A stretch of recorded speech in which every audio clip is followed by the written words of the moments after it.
बिस्मिल्लाहिर्रहमानिर्रहीम। अभी हम शुरू करने जा रहे हैं बायोलॉजी। बायोलॉजी को हम करेंगे बड़ी डिटेल से, स्टेप बाय स्टेप, और हम कोशिश करेंगे कि हम इसको आपके लिए इजी बनाएं और कंसेप्चुअल बनाएं। सबसे पहले हम करते हैं इसकी डेफिनेशन, इसका इंट्रोडक्शन, कि ये जो बायोलॉजी है इसका मतलब क्या है और इसमें क्या कुछ स्टडी किया जाता है। बायोलॉजी जो है ये दो वर्ड्स हैं, बायोस और लोगोस। आपने एक चीज़ याद रखनी है कि जो भी आगे हम पढ़ेंगे इसमें एंड पे जी वाई आएगा। इम्यूनोलॉजी, एंटोमोलॉजी, ठीक है, हिस्टोलॉजी, ये सारे फिजियोलॉजी, इसमें एंड पे एल ओ जी वाई आता है। जैसे जूलॉजी भी है, ठीक है। तो वो जो एल ओ जी वाई है वो इसी से निकला है, ठीक है। और सबसे पहली चीज़, जो ज़्यादातर जो वर्ड्स हैं इसमें यूज़ होते हैं इसकी ब्रांचेस में, उनके नामों में, वो ग्रीक ओरिजिन के हैं। ग्रीक जो कंट्री है या ग्रीक लैंग्वेज जो है उससे ये निकले हुए हैं, ठीक है। तो एल ओ जी वाई जो है इसका मतलब होता है स्टडी, स्टडी, ठीक है। तो इसको आप एल ओ जी ओ एस कह लें या एल ओ जी वाई कह लें, एक ही बात है। इन दोनों का मतलब है स्टडी, ठीक है। बायो का मतलब होता है लाइफ। लाइफ, बायो का मतलब है लाइफ, कि इसमें हम लाइफ को स्टडी करते हैं। जो भी लिविंग बीइंग्स हैं हमारे इर्द गिर्द, इसमें ह्यूमंस भी आ सकते हैं, इसमें एनिमल्स भी आ सकते हैं, इसमें इंसेक्ट्स भी आ सकते हैं, रेप्टाइल्स भी, फिश भी, और प्लांट्स भी आ सकते हैं। और डिफरेंट चीज़ें जो लिविंग थिंग्स हैं उनको हम स्टडी करते हैं। उस स्टडी करने का फ़ायदा क्या होता है कि उस स्टडी की बेस पे हम देखते हैं कि अगर उनमें कोई प्रॉब्लम्स, कोई बीमारियां आ जाती हैं तो उनको हमने कैसे ठीक करना है। उनके ट्रीटमेंट्स भी जो है वो हमें मिल जाते हैं। और उसके अलावा बेशुमार चीज़ें जो होती हैं उनके क्या फ़ायदे हैं, उनके क्या नुकसान हैं, ठीक है। उनकी लिविंग कैसी है, हैबिटेट्स कैसे हैं, किस एनवायरनमेंट में वो रहते हैं, ठीक है। तो काफ़ी चीज़ें जो है हम उनको स्टडी करते हैं और ग्रुप्स बना के स्टडी करते हैं, ठीक है। तो biology is the branch of science, ठीक है। The word biology has been derived from two Greek words, bios meaning life and logos meaning thought or reasoning, ठीक है। थॉट और रीजनिंग यानी स्टडी करना उसको, ठीक है। तो इसमें हमने जैसे आपको बताया कि हम बायोलॉजी में लिविंग ऑर्गेनिजम्स को हम स्टडी करते हैं, जिससे हमें इंफॉर्मेशन मिलती है और हमें रेमेडीज, इलाज मिलते हैं to human problems regarding health, food, environment, ठीक है। तो ये है बायोलॉजी का इंट्रोडक्शन। अब हम जो है इसमें करेंगे इसकी जो ब्रांचेज हैं, division and branches of biology, ठीक है। तो ये जो हम ब्रांचेज करेंगे इसको भी हम ट्राई करेंगे कि हम रीजनिंग के साथ पढ़ें। उनके नामों को हम देखें कि वो कहाँ से बने हैं, ब्रांचेज ऑफ बायोलॉजी। इसमें सबसे पहले जूलॉजी लिखा हुआ है, ठीक है। आप एक चीज़ आप याद रखें कि जब आप पढ़ रहे होते हैं तो कुछ चीज़ें जो हैं वो आप मीनिंगफुल उनके जो चीज़ है वो लेके चलते हैं। कुछ चीज़ें जो है अगर उनके आपको मीनिंग्स की समझ ना लगे तो आप उसके कोई ना कोई टोटके भी बना लेते हैं, इजी टिप्स भी आप बना लेते हैं, ठीक है। इसमें हम देखेंगे जहाँ पे हम रीजनिंग यूज़ कर सकें हम आपको वो भी बताएंगे, और साथ साथ जहाँ पे और कोई टिप्स भी हुए, कोई शॉर्टकट्स भी हुए याद रखने के लिए चीज़ों को, वो भी हम आपको बताएंगे। जब आप फर्दर जाएंगे 10th में या एफएससी में या बीएससी में, तो वहाँ पे भी यही होता है कि बहुत सारी जगहों पे आपको समझने के लिए कुछ टिप्स याद रखने के लिए कुछ टिप्स जो है वो शॉर्ट फॉर्म्स जो है वो याद रखनी पड़ती हैं। उनको टोटके कहते हैं, पंजाबी कह लें या उर्दू का कह लें। और जूलॉजी, पहले तो चीज़ ये है कि ये जो जू है, आप जू जाते हैं तो जू में क्या होते हैं, एनिमल्स होते हैं, ठीक है। एक तो इसका ये टोटका ये है कि ये एनिमल से रिलेटेड है। और अगर हम इसको अगर जाएँ थ्योरेटिकली जाएँ, स्टडी वाइज जाएँ, मीनिंगफुल तरीके से जाएँ, तो ZOION ये ग्रीक वर्ड है, ठीक है। इसका मतलब है एनिमल, इसका मतलब एनिमल है। और हमने आपको बताया कि LOGY जो है वो यूज़ होता है स्टडी के लिए। तो जूलॉजी, इसमें ये जू, जॉयन, ठीक है, ये हमें लगा कर दिया, एनिमल लॉजी स्टडी। तो जो स्टडी ऑफ एनिमल्स होगा, this division of biology deals with the study of animals. तो ये हमने आपके लिए इजी कर दिया कि जब भी जूलॉजी आएगा तो जू से आपके जिम्मे आ जाएगा एनिमल, तो you will be saying this is, yes I know this is the study of animals. ठीक है, अब हम आगे चलते हैं बॉटनी। ये जो बॉटनी है इसमें अगर आप टोटका यूज़ करेंगे, ठीक है, एक रफ जार्गन यूज़ करेंगे तो आप बॉटनी को आप बूटा भी कह सकते हैं। बूटा आपको पता है कि बूटा क्या होता है, पंजाबी में पौधे को, प्लांट को बूटा कहते हैं। ठीक है, तो ये हम आपको एक टिप दे रहे हैं, ठीक है, जिसका कोई मीनिंग नहीं है कि बॉटनी को जेन में रखने के लिए इसको आप बूटा जेन में रख लें पंजाबी से, तो आप कहेंगे कि ये वो ब्रांच ऑफ साइंस बायोलॉजी है जो कि प्लांट्स को स्टडी करती है। ठीक है, तो ये था बॉटनी। ठीक है, तो बॉटनी जो है ये हमने आपको बता दिया, ये भी एक ग्रीक वर्ड है। ठीक है, तो उसमें स्टडी की जाती है प्लांट्स की। So the division of biology deals with the study of plants. ठीक है, तो ये भी हमने आपके लिए लाइफ इजी कर दी, इसको कैसे आपने जेन में रखना है। हम जो है आपको टिप्स भी देंगे और साथ साथ जो है ना वो उसका बैकग्राउंड भी बताने की कोशिश करेंगे। अब हम करते हैं माइक्रो बायोलॉजी। ये तो आपको पता है ऑलरेडी कि माइक्रो होता है छोटी चीज़, माइक्रो का मतलब होता है स्मॉल, और मैक्रो का मतलब होता है बिग। तो ये चूँकि माइक्रो बायोलॉजी है तो माइक्रो का मतलब स्मॉल हो गया, बायो हो गया लाइफ, और लॉगी हो गया स्टडी के। जो छोटी चीज़ों की जो लाइफ है उनको स्टडी किया जाता है। ठीक है, this is the division of biology which deals with the study of micro organisms. Micro organisms क्या होते हैं, छोटे जानदार, माइक्रो ऑर्गेनिजम्स।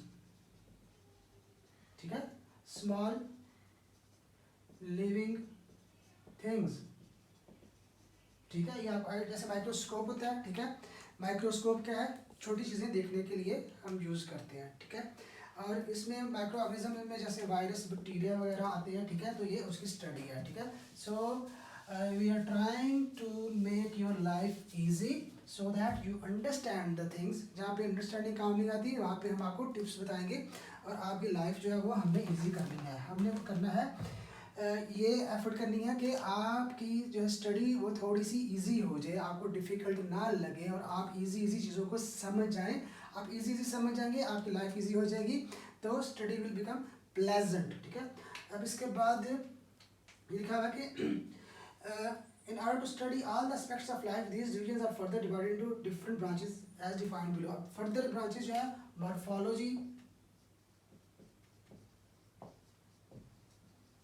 इसमें हम आपको बताते हैं कि जो मॉर्फोलॉजी है, जो मॉर्फ होता है MORF, ठीक है, सॉरी MORPH, ये ग्रीक वर्ड है। ठीक है, और इसका मतलब होता है फॉर्म, शेप। इसमें आपको टोटका बता देते हैं कि जैसे MORPH मॉर्फ बन रहा है, इसको उल्टा कर दें, ये अगर FORM, PH का क्या होता है साउंड, FO, इसको उल्टा कर दें FORM, इस तरह से कर दें तो फॉर्म, मॉर्फ फॉर्म। ठीक है, इस तरह से आपने जेन में रखना है कि जहाँ पे मॉर्फोलॉजी आएगी तो वहाँ पे हमने फॉर्म्स को स्टडी करना है, हमने स्टडी करना है स्ट्रक्चर्स को, यानी study of form and structures of living organism. जो लिविंग ऑर्गेनिज्म, पहले ये चीज़ है कि ये सारी जो ब्रांचेज हैं वो लिविंग ऑर्गेनिजम्स को डील करेंगी, बेशक छोटे हो, माइक्रो हो या जो से मर्जी हो। ठीक है, we are studying in these branches only the living beings. ठीक है, तो मॉर्फोलॉजी में हमने क्या करना है, फॉर्म्स को स्टडी करना है, हमें स्ट्रक्चर्स को जो है वो लिविंग ऑर्गेनिजम्स के स्ट्रक्चर को हमने स्टडी करना है। अगेन हमने आपके लिए इजी कर दिया मॉर्फोलॉजी। ठीक है, अब हम नेक्स्ट चलते हैं, we will deal with anatomy. Anatomy, ANATOMY, anatomy। anatomy में हम देखते हैं कि anatomy, ये जो है एना जो होता है ये कट के लिए होता है, anatomy, टोमी जो होता है ये होता है, इसका मतलब होता है ओपन। ठीक है, कट, ओपन। ठीक है, तो आप अगर किसी चीज़ को कट करेंगे, ओपन करेंगे, इसका मतलब है कि आप उसके अंदर की चीज़ों को जो है वो स्टडी कर रहे हैं। एनाटॉमी का क्या मतलब है, एनर का मतलब याद रखना है कट, और टॉमी का मतलब ओपन, ठीक है। आप कट करके चीज़ को ओपन कर रहे हैं और उसकी इनसाइड में आप जो है ना वो स्टडी करें कि इनसाइड में क्या है। Study of internal structures is called anatomy. चूंकि कट ओपन, ठीक है, तो इनसाइड देख रहे हैं, इंटरनल थिंग्स देख रहे हैं, ठीक है।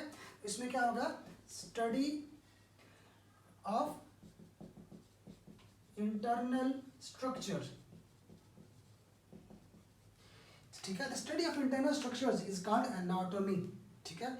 ये भी हमने आपके लिए कर दिया इजी। अब हम देखते हैं नेक्स्ट ब्रांच कौन सी है, उसको डील करेंगे। आपने इनको ऐसे ही याद करना है, जहाँ पे टिप्स बता रहे हैं वो टिप्स ज़हन में रखते हैं। Histology,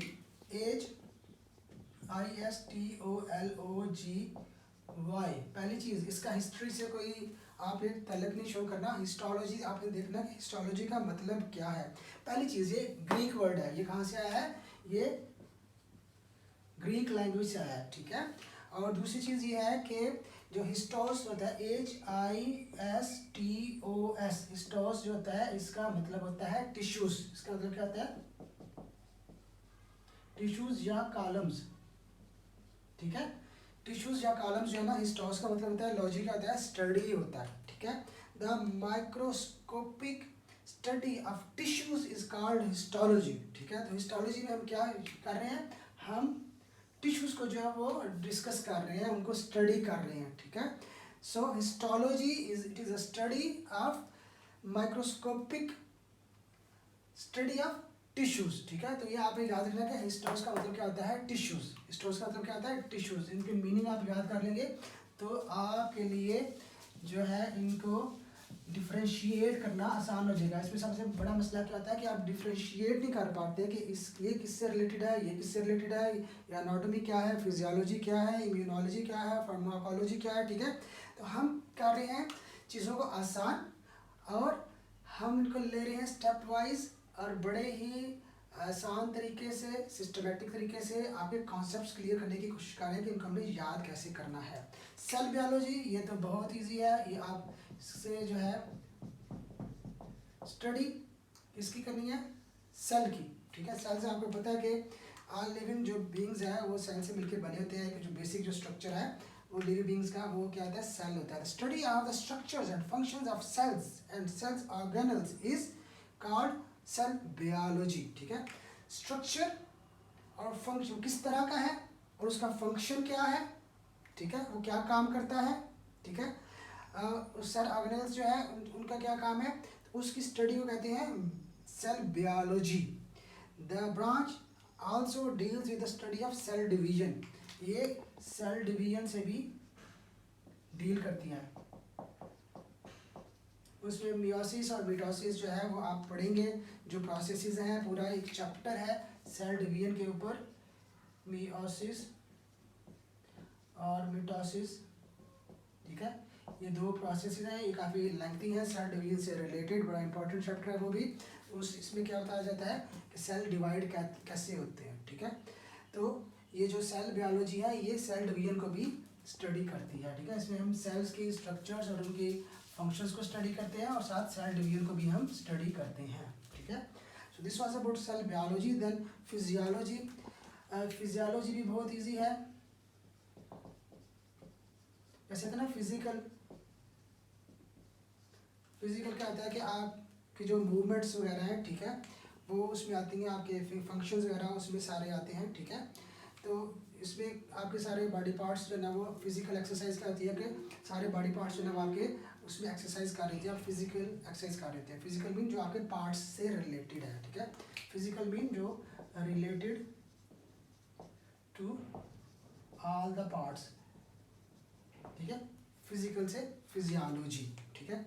this branch deals with the study of the functions of different parts of living organisms, ठीक है। क्या इसमें हम स्टडी करते हैं, functions of different parts of living organisms. हमने आप पहले बताया कि सारी ब्रांचें जो है वो लिविंग ऑर्गेनिजम्स को ही डील करेंगी, उनको ही स्टडी करेंगी।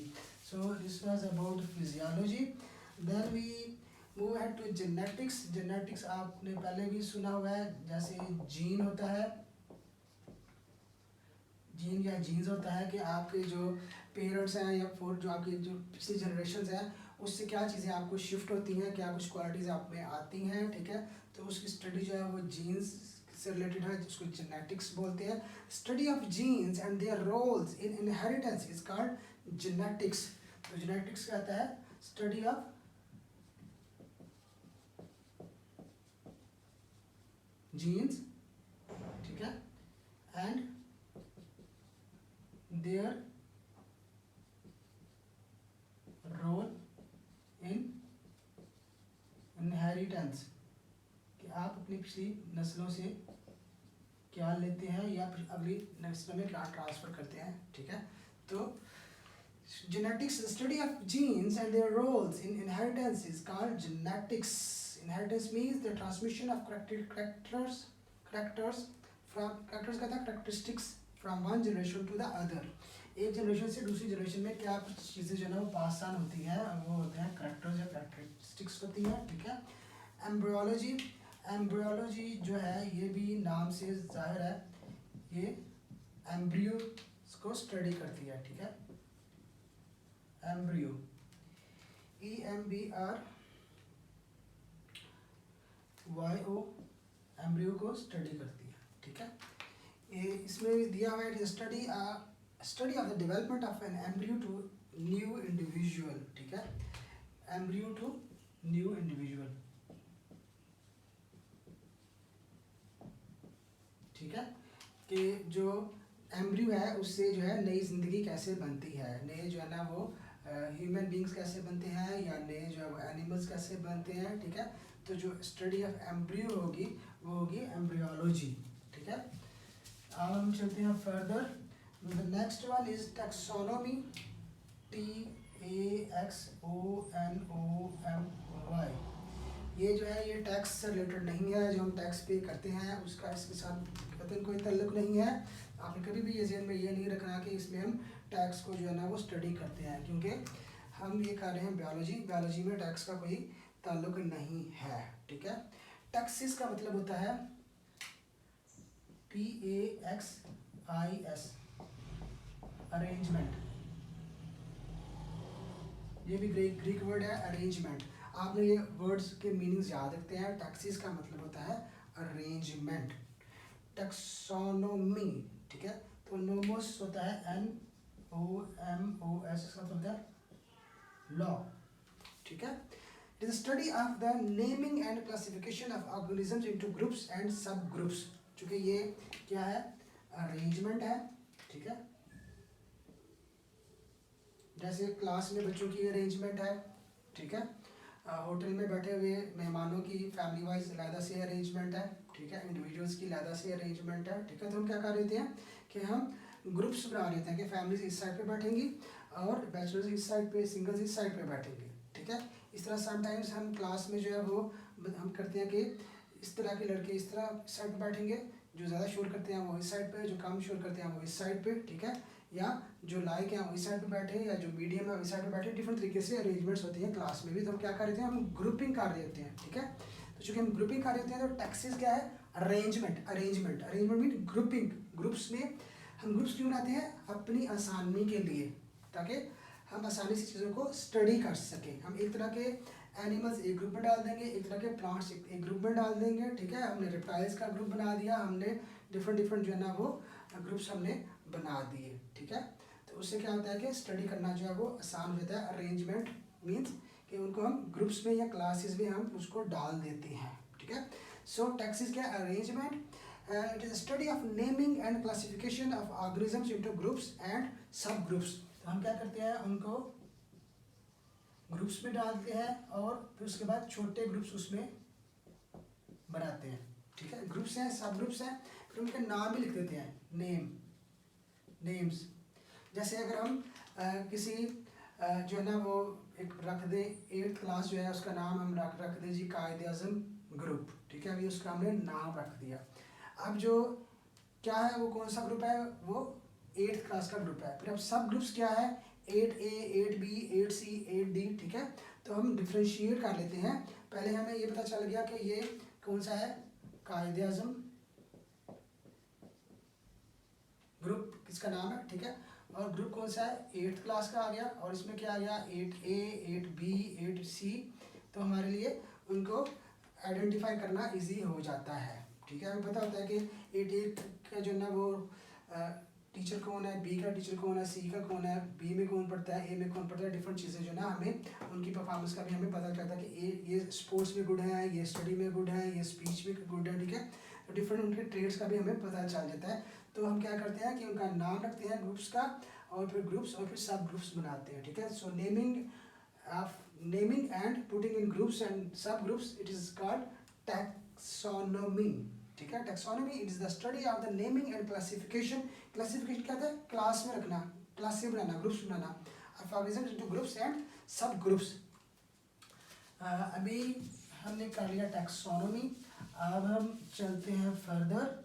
अब हमारे इस पास है थोड़ा सा ये मुश्किल नाम है, PALAEONTOLOGY, पेंटोलॉजी। पेंटोलॉजी जो है, जो पैलेंटोलॉजी अब हमने पढ़नी है कि पैलेंटोलॉजी क्या होती है। तो इस पे सबसे पहले हमें देखना है कि जो ये जो है PALEO,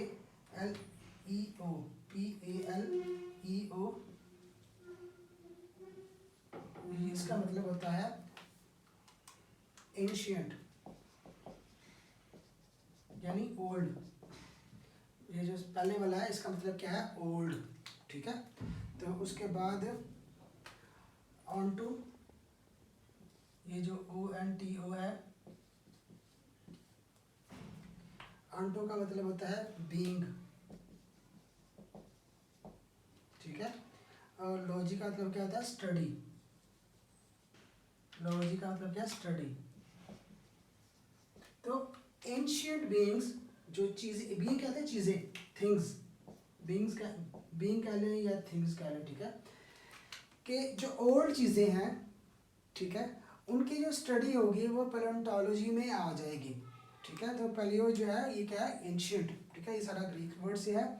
it is the study of fossils, जो जो ओल्ड चीजें जो एंशियंट कहती हैं, फॉसिल्स, जो कि हज़ारों लाखों साल पहले जो जानवर और पौधे वगैरह जो है जब मर गए थे, उनकी बॉडीज़ जो है ना वो ग्राउंड में जो है वो चली गई थी, और वहाँ पे जो केमिकल रिएक्शंस हुए उससे जो है ना वो केमिकल या ऑयल या जो भी चीज़ें बनी वो हम यूज़ कर रहे हैं, ठीक है। तो वो फॉसिल्स हैं कि डेड बॉडीज़ जो है ना वो ज़मीन में जो है ना हमारे फ़ायदे के लिए यूज़ हो रही हैं, ठीक है। It is study of fossils which are remains of extinct organisms, वो जानवर के which are no more, extinct क्या होता है, नो मोर, जो कि अभी नहीं पाए जाते, एक्सटिंक्ट, नो मोर, ये आसान हम जो है ना वो इसका तर्जुमा कर रहे हैं, which are no more present, ठीक है, अराउंड अस, वो है एक्सटिंक्ट, जो कि नायाब हो गए, ख़त्म हो चुके हैं, ठीक है, सही है। तो ये पैलियोंटोलॉजी जो है ये एंशिएंट यानी ओल्ड चीज़ों को स्टडी करती है। वो कौन सी है, फॉसिल्स, जो कि एक्सटिंक्ट हैं, जो कि अभी नहीं पाए जाते और ज़मीन के अंदर है। तो हम कहेंगे कि it is the study of the development, sorry, it is the study of fossils which are the remains of extinct organisms, ठीक है। इसके बाद है एनवायरमेंटल बायोलॉजी, ये आपको पता है एनवायरनमेंट का, पोल्यूशन का आपको पता है, ठीक है, कैसी चीज़ें जो है ना वो चेंज हो रही हैं, मौसमों में क्या फ़र्क आ रहे हैं। तो environmental biology, it deals with the study of the interactions between the organisms and their environment. environment क्या होता है,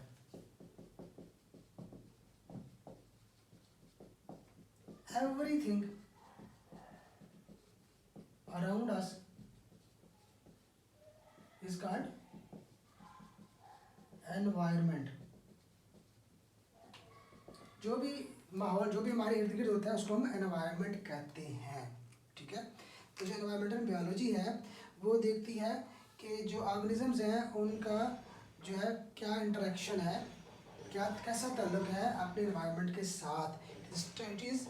it is the study of the interactions between the organisms and their environment, ठीक है, एनवायरनमेंट। अब हम करते हैं socio biology. Socio biology ये नाम से ही जाहिर है, के जैसे हम कहते हैं सोसाइटी, ठीक है, हम नाम लेते हैं सोसाइटी।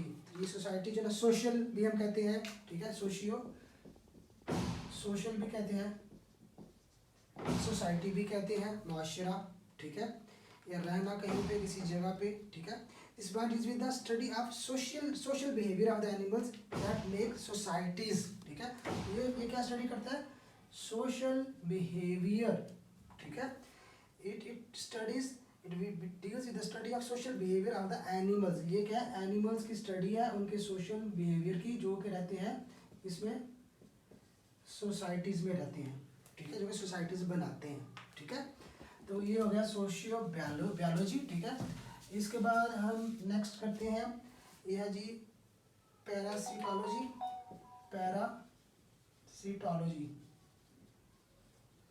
पैरासाइट्स आपको पता है क्या होते हैं? पैरासाइट्स वो होते हैं जो अपना फूड खुद नहीं बनाते और वो डिपेंड करते हैं दूसरों पे, depend on others,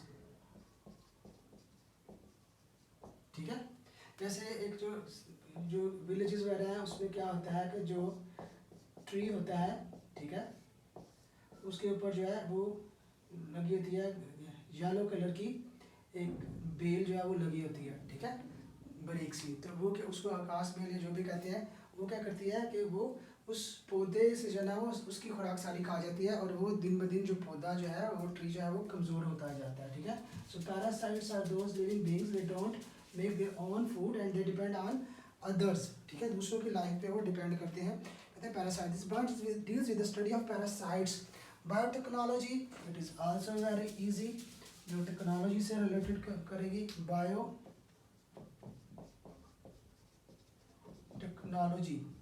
Biotechnology deals with the practical application of living organisms to make substances for the welfare of mankind, ठीक है। बायोटेक्नोलॉजी में कि प्रैक्टिकल जो चीज़ें जो बनाई जाती हैं, ठीक है, उनके इस्तेमाल के लिए, ठीक है, practical application of living organisms to make substances for the welfare of mankind, ठीक है। बायोटेक्नोलॉजी क्या deals with the practical application of living organisms to make substances for the welfare of mankind, ठीक है, कि बायो को use करते हुए हम जो चीज़ें बनाते हैं जो कि मैनकाइंड के लिए अच्छी हैं, यूज़फुल हैं, वो बायोटेक्नोलॉजी में आ जाती है, ठीक है। इम्यूनोलॉजी आपको पता है कि जो होता है हमारे अंदर एक इम्यून सिस्टम होता है, यानी हमारे अंदर एक रेसलर होता है जो कि लड़ता है बीमारियों के साथ, जरासीमों के साथ। इतना वो रेसलर जो रेसलिंग करने वाला ज़्यादा स्ट्रांग होगा, हमारा इम्यून सिस्टम उतना स्ट्रांग होगा। जितना वो रेसलर वीक होगा उतना इम्यून सिस्टम हमारा वीक हो जाएगा, हम बीमारी का शिकार हो जाएंगे, ठीक है। तो इसको मुदाफ़अत कहते हैं, यानी दिफा करना, डिफेंस करना, ठीक है। जो रेसलर है वो डिफेंस कर रहा है बीमारियों के खिलाफ, ठीक है। तो इम्यूनोलॉजी क्या है? It is study of the immune system of animals which defends the body against invading microbes, ठीक है। तो आपको बताया कि ये क्या कर रहा है? डिफेंड कर रहा है। जो इन्वेड जो हमलावर हो रहे हैं माइक्रोब्स, जो छोटी छोटी चीज़ें वायरस है या बैक्टीरिया है, माइक्रोब्स कहलाते हैं, ठीक है। तो उनके खिलाफ जो है वो इम्यून सिस्टम जो है वो डिफेंड करता है, जो हमारे अंदर जो होता है, ठीक है। सो इम्यूनोलॉजी क्या है? इम्यूनोलॉजी क्या है? Study of the immune system of animals which defends the body against invading microbes. Entomology, ENTOMOLOGY। Entomology क्या है? एंटोमोलॉजी जो है, एंटोमोन जो है ENTOMON। एंटोमोन जो है ये ग्रीक वर्ड है, ये इसका मतलब होता है इंसेक्ट्स, ठीक है। तो जो स्टडी ऑफ इंसेक्ट्स है वो कहलाएगी entomology. It is the study of insects, ठीक है। फार्माकोलॉजी, अब फार्मेसी पे जाते हैं। पहले हम मेडिकल स्टोर ही सुनते आए हैं कि मेडिकल स्टोर से हम दवाई लेने जा रहे हैं, फिर आहिस्ता आहिस्ता जो है अब हमने लफ्ज़ जो है ना वो यूज़ करना शुरू कर दिया, सुनना शुरू कर दिया फार्मेसी में। फार्मेसी से दवाई लेने जा रहा हूँ, मेडिसिन लेने जा रहा हूँ। तो फार्मेसी से क्या मिलता है? मेडिसिन मिलती हैं, ठीक है। The study of drugs and there effects on the systems of human body. Drugs क्या होती हैं? ड्रग्स होती हैं दवाइयाँ, ठीक है। ड्रग्स क्या है? मेडिसिन। मेडिसिन को स्टडी किया जाता है और उनका इफेक्ट क्या है हमारी बॉडी के ऊपर, इसको स्टडी किया जाता है। तो ये जो ना ब्रांचेस थी इनको हमने वन बाय वन जो है वो डिटेल से स्टडी किया।